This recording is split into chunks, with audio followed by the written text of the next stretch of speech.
Good morning बच्चों, welcome in your class science class. आपका पाठ 10 कक्षा 10 में पाठ जैव प्रक्रम। ये पाठ का नंबर चाहे कोई भी हो, इससे हमें कोई इतना ज़्यादा मतलब नहीं है, हमें पाठ पढ़ना है। पिछली क्लास में मैंने आपको श्वसन प्रक्रिया के बारे में समझाया था, कुछ उसके मुख्य बिंदु समझाए थे। आज उसको पूर्ण रूप से एक्सप्लेन करेंगे।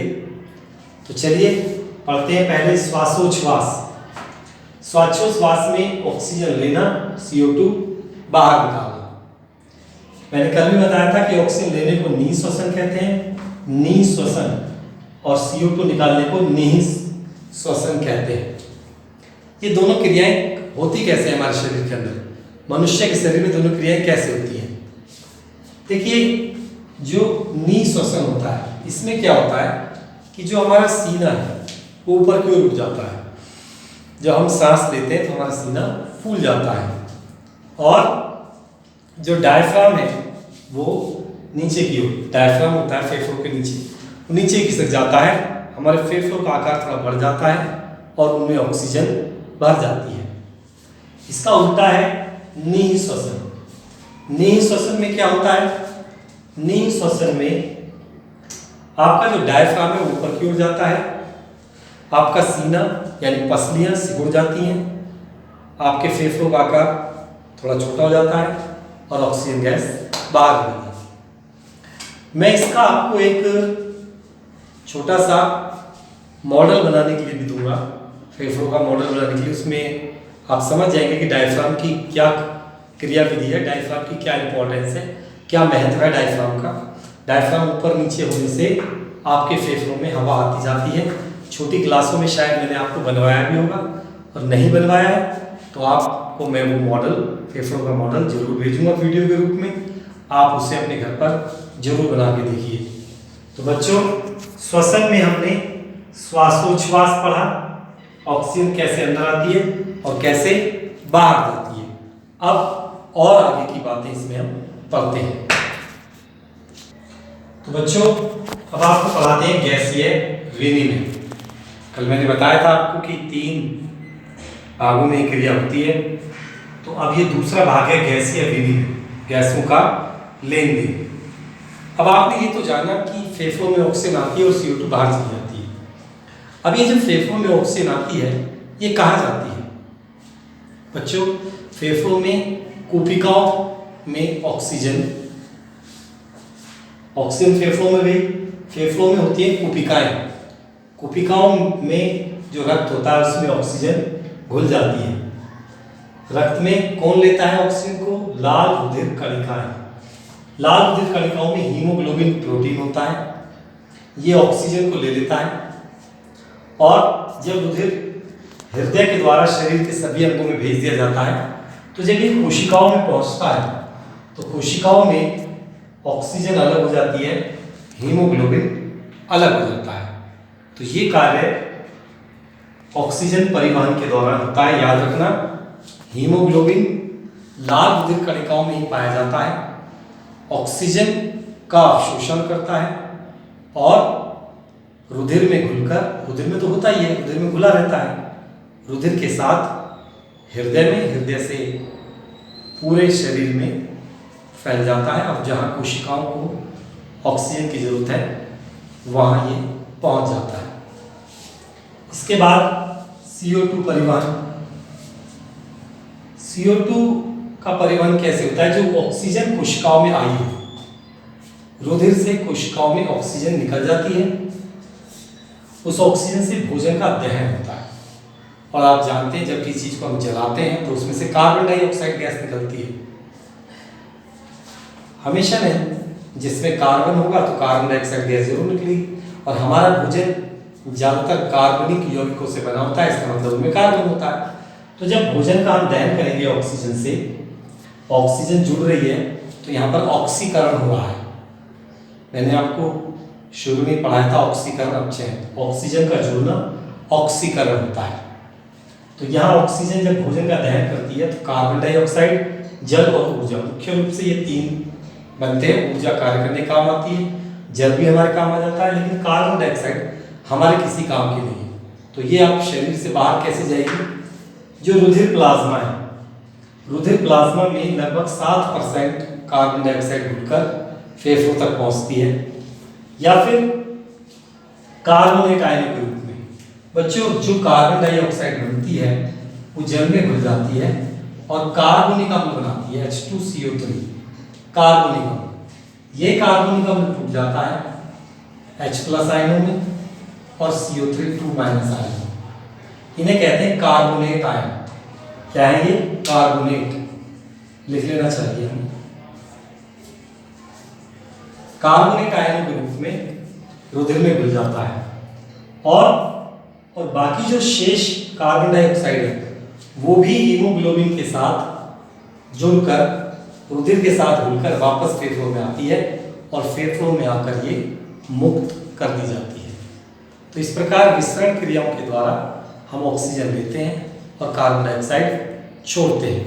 तो बच्चों, अब मैंने आपको ये दूसरा पॉइंट समझाया, गैस ब्रीदिंग रेट। इसके बाद तीसरा पॉइंट समझाता हूं, जिसका नाम है कोशिकीय श्वसन। अब बच्चों, आपको पढ़ाते हैं कोशिकीय श्वसन, यानी कोशिका के अंदर ये जो ऑक्सीजन आई है इससे क्या होता है। ये वैसे मैं आपको कई बार बता चुका हूँ और ये आपको समझ में आ भी गया होगा। वैसे जो श्वसन क्रिया है वो कोशिका के माइटोकॉन्ड्रिया में होती है। माइटोकॉन्ड्रिया 9th क्लास में आपने पढ़ा होगा। इस आकार का एक संरचना होती है, इसमें उंगली जैसी संरचनाएं पाई जाती हैं। ये ऐसी संरचना का एक कण है, कण के समान से कोशिका का ऊर्जा गृह भी कहते हैं, क्योंकि इसी में ऊर्जा बनती है, इसी में कोशिकीय श्वसन इसी में होता है। इसमें होता क्या है, माइटोकॉन्ड्रिया में जो मुख्य रूप से आपका ग्लूकोज है, जो कि एक कार्बोहाइड्रेट है, ऑक्सीजन से इसका दहन होता है और कार्बन डाइऑक्साइड, जल, ऊर्जा किस रूप में? एटीपी के रूप में। एटीपी की फुल फॉर्म क्या है? ध्यान से सुनेंगे। एटीपी की फुल फॉर्म है एडिनोसिन ट्राइफॉस्फेट। मैं लिख देता हूं एटीपी की फुल फॉर्म, एडिनोसिन ट्राइफॉस्फेट। एक होता है एडीपी, ये होता है एडिनोसिन डाइफॉस्फेट। कई बार इनकी फुल फॉर्म भी पूछ ली जाती है। दरअसल एडीपी से एटीपी का निर्माण होता है। एटीपी ऊर्जा के सिक्के भी कहे जाते हैं। फिर जब इनसे ऊर्जा निकल जाती है तो वापस एटीपी में ही बदल जाते हैं। तो बच्चों, ये मैंने वो समीकरण लिखी है जो दहन ऊर्जा जिसमें होती है, ऊर्जा जो निकलती है एटीपी के रूप में संचित हो जाती है और इसका कुछ भाग हमारे जो शरीर की जो गर्माहट है उसको बनाए रखता है। अब आगे चलते हैं। यह एक अपचयी अभिक्रिया है। उपचयी और अपचयी 2 प्रकार की अभिक्रिया मैंने आपको इस पाठ के आरंभ में बताई थी। यह एक ऑक्सीकरण अपचयन अभिक्रिया भी है। आपकी किताब का जो पहला पाठ है रासायनिक समीकरण, रासायनिक अभिक्रिया के प्रकार, उसमें मैंने आपको ऑक्सीकरण अपचयन पढ़ाया था। तो ये एक ऑक्सीकरण अपचयन अभिक्रिया है। ऑक्सीकरण अवकरण भी इसको कहते हैं। तो इसमें ग्लूकोज, ये ग्लूकोज है बच्चों, C6H12O6 ग्लूकोज है, याद रखना। C6H12O6 क्या है ये ग्लूकोज है। इसमें ग्लूकोज के एक अणु का दहन होता है। तो ग्लूकोज C6H12O6 का ऑक्सीजन द्वारा CO2 में ऑक्सीकरण होता है। तो यहां पर हो रहा है ऑक्सीकरण, और जिस पदार्थ का ऑक्सीकरण होता है वो अपचायक होता है। तो इसे हम अपचायक कह सकते हैं। और O2 का ग्लूकोज द्वारा H2O में, O2 जो है H2O में अपचयित हो रही है, तो यहाँ पे होगा अपचयन, और जिसका अपचयन होता है वो होता है ऑक्सीकारक। तो यहाँ पर ऑक्सीजन ऑक्सीकारक है। जब ग्लूकोज का एक अणु का दहन होता है तो उससे एटीपी के 36 या 38 अणुओं का निर्माण होता है। तो इस प्रकार बच्चों ये मैंने कोशिकीय दहन को आपको समझाया। कोशिकीय श्वसन को निम्नलिखित दो पदों में भी बांटा जाता है, एक तो ग्लाइकोलाइसिस, दूसरा क्रेब्स चक्र। तो ग्लाइकोलाइसिस और क्रेब्स चक्र क्या है ये मैं आपको समझाता हूँ, आप इसको नोट कर लीजिए और ध्यान से समझ लीजिए। अब आपका नेक्स्ट टॉपिक है, मैंने बताया कि कोशिकीय श्वसन को दो भाग में बांटते हैं, ग्लाइकोलाइसिस और क्रेब्स चक्र। तो ग्लाइकोलाइसिस के कुछ मुख्य बिंदु मैं आपको समझाता हूँ। इसमें सबसे पहले याद रखिए ऑक्सीजन का सीधे प्रयोग इसमें नहीं होगा, एकदम पहले ऑक्सीजन का प्रयोग नहीं होगा। इसमें मुख्य रूप से क्या होता है, जो ग्लूकोज होता है वो पायरुविक अम्ल में बदलता है, और इसमें ऑक्सीजन नहीं जुड़ेगी बल्कि हाइड्रोजन निकलेगा। हाइड्रोजन परमाणु इसमें निकल जाते हैं, मैंने लिखा हुआ है। ये क्रिया कोशिका के जीव द्रव्य में होती है और ये 10 पदों में होती है। सारे पद याद करने की जरूरत नहीं है, जो मुख्य हैं, बल्कि जो मैं बताता हूँ उन्हें सिर्फ समझें। 10 पदों में होती है और इसमें लगभग 10 प्रकार के एंजाइम का ही प्रयोग भी होता है। इसमें मैंने कहा ऑक्सीजन का प्रयोग नहीं होता और CO2 भी नहीं निकलती। इस प्रकार के श्वसन में जो श्वसन होता है उसमें ऑक्सीजन यूज होती है और कार्बन डाइऑक्साइड निकलती है। लेकिन अगर ग्लाइकोलाइसिस हो रहा है जिसमें पायरुविक अम्ल बन रहा है तो उसमें ऐसा नहीं होगा। इसमें 2 ATP अणुओं का प्रयोग होता है और 4 बनते हैं, तो 2 का फायदा हो गया हमें 2 ATP अणुओं का। 7वें पद में क्या होता है, NaDH और HIN, ये बनते हैं 7वें पद में। और जैसे ही बनेंगे तब ऑक्सीजन यूज होगी, और जब ऑक्सीजन यूज होगी तो इसमें ऑक्सीजन के प्रयोग होने से लगभग 6 ATP अणु बनेंगे। इसके 1 से 3 बनेंगे, 2 हैं तो 6 ATP अणु बनते हैं। और 2 ATP अणु हमारे ऊपर फायदे में मिले थे, तो 6 और 2 8। तो ग्लाइकोलाइसिस में ग्लूकोज के एक अणु से हमें 8 ATP अणु मिलते हैं, जबकि ऑक्सीजन से जब सीधे दहन हो रहा था तो हमें 36 या 38 ATP अणु प्राप्त हो रहे थे। तो अगर ऑक्सीजन के द्वारा श्वसन हो रहा है, ऑक्सीजन के द्वारा दहन हो रहा है, तो उसमें हमें ज़्यादा ऊर्जा मिलती है, किसकी तुलना में, ग्लाइकोलाइसिस की तुलना में। तो बच्चों अब नेक्स्ट टॉपिक है हमारा क्रेब्स चक्र। अब मैं आपको क्रेब्स चक्र पढ़ाऊंगा। तो बच्चों आज की क्लास में मैं सिर्फ आपको इतना ही पढ़ाऊंगा। क्रेब्स चक्र में आपको क्रेब्स चक्र नेक्स्ट क्लास में पढ़ाऊंगा, क्योंकि थोड़ा थोड़ा पढ़ेंगे तो अच्छे से समझ में आएगा। एक साथ सारा पढ़ने की कोशिश करेंगे तो फिर अच्छे से समझ में हमें नहीं आ पाएगा। हमें अच्छे से समझना है, अच्छे से पढ़ना है, ताकि हमें याद भी रहे। तो जो बातें मैं बता रहा हूँ आप उनको ध्यान से पढ़ते रहें।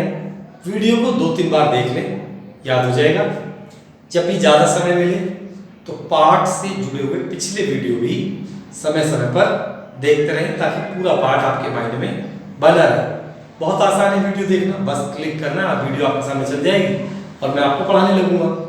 बस आपको ध्यान से सुनना है, बाहर की बातें दिमाग से बिल्कुल निकाल देनी है, अपने आप निकल जाएंगी। जो बच्चे कुछ जीवन में करना चाहते हैं, कुछ बनना चाहते हैं, उनके दिमाग में सिर्फ अपना लक्ष्य रहता है और अन्य बात स्थान नहीं रखती, और अन्य बातों को स्थान देना भी नहीं है। मुझे वो बच्चे बहुत खराब लगते हैं जो पढ़ाई के अलावा अन्य बातों में ध्यान देते हैं। आप में से बहुत से बच्चे मुझसे परिचित भी हैं। मैं कुछ सेक्शन में जिसमें पढ़ाता हूँ, आप जानते हैं मुझे अन्य बातों में बिल्कुल भी रुचि नहीं है।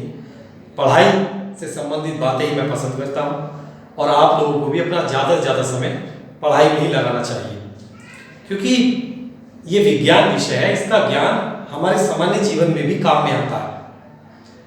तो बच्चों आप विज्ञान पढ़कर अपने जीवन को भी बेहतर बना रहे हैं, अपने लक्ष्य की तरफ भी दिन प्रतिदिन बढ़ते जा रहे हैं।